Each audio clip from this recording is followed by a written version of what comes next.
Здравейте и добре дошли в Слънчев Пловдив. Футболен комплекс Ботев 19-12 е готов да... В средата на терена Джунейт Али в дясно и Вячеслав Велев в ляво. Ерол Дост Божидар и Кристиян Макун. Алдир Невеж в ролята на десен халфбек и Цунами с капитанската лента в ролята на ляв. Надяваме се да издържи до края. А на трибуните. Така че и от към атмосфера би трябвало да очакваме достатъчно качествен двубой. Първи удар в срещата и Александър Колев открива резултата с феноменален гол още в 40-та секунда. Най-добрият възможен подарък, който Александър Колев можеше да направи за своя 32-и рожден ден, е факт още преди да е изтекла първата минута. Феноменално начало за Левски, отличен пас на Кристиян Макун и тук може би единственият въпрос е позицията на Александър Колев, която още след първото повторение, струва ми се, трябва да потвърдим, че бе коректна. Какъв завършващ удар от Александър Колев само с едно докосване в далечния ъгъл.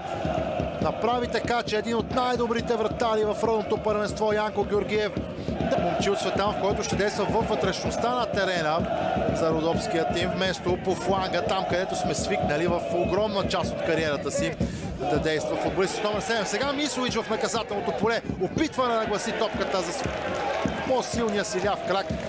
И Крумовград атакува на свой ред. Янис Гермуш, един от най-опасните футболисти за Крумовград пък в последно време.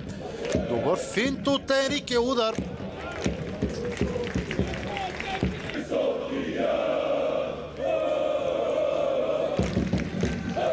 Технични действия от Преслав Бачев. Александър Колев се устремява в предни позиции и за момента успява да задържи топката Алдаир.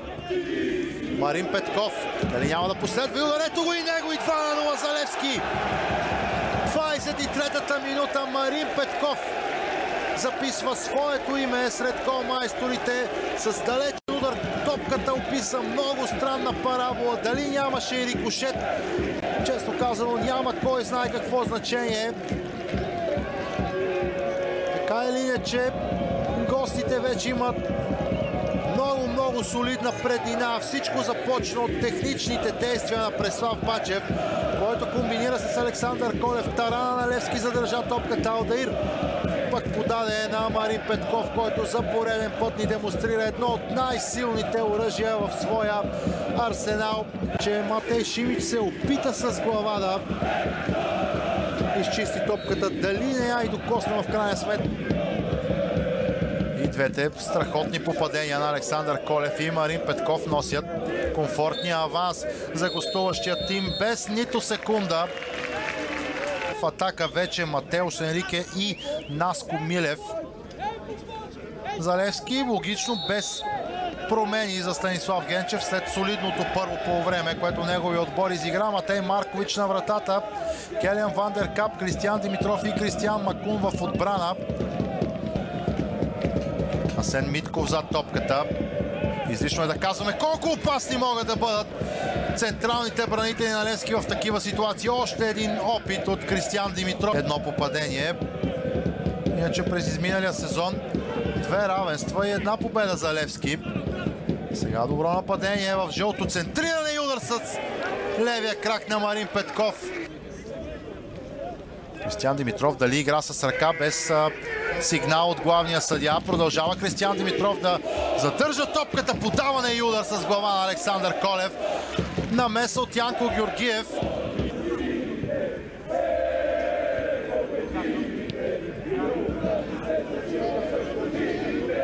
Евертон Бала пък ще бъде един от футболистите, които стои да разберем, но едно подобно нещо би било много ясен знак, че Станислав Генчев не е доволен от него в последно време. Евертон Бала в наказателното поле. Страхотен удар и отлична намеса на Янко Георгиев.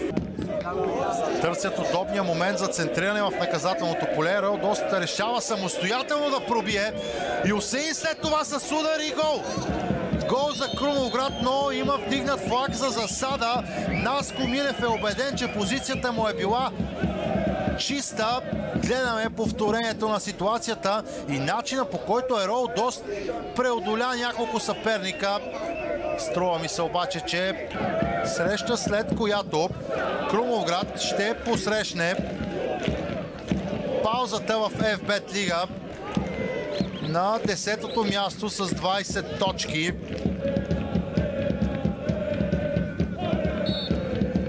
А тук чуваме и последния съдийски сигнал на Драгомир Драганов. Левски спечели с 2-0 гостуването си в Пловдив на Крумовград.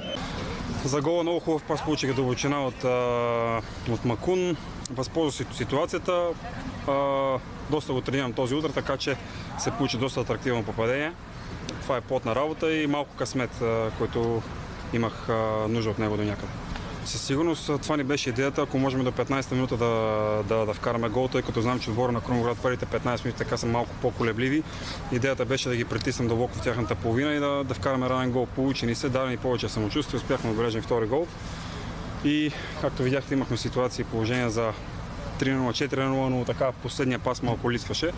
Важно е, че победихме след етапа, който имахме лош етап преди 4 мача.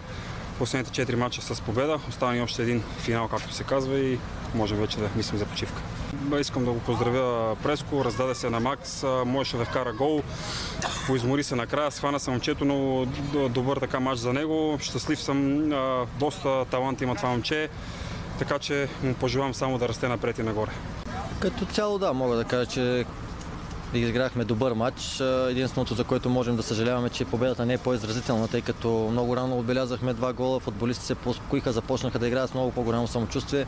Имахме достатъчно наброй ситуации през първото и през второто по време, за да реализираме трети, даже и четвърти гол. За съжаление ги изпуснахме. Това се дължи най-вече на малко отпускане, което се получи в нашия отбор, особено второто по време след 65-70 минута.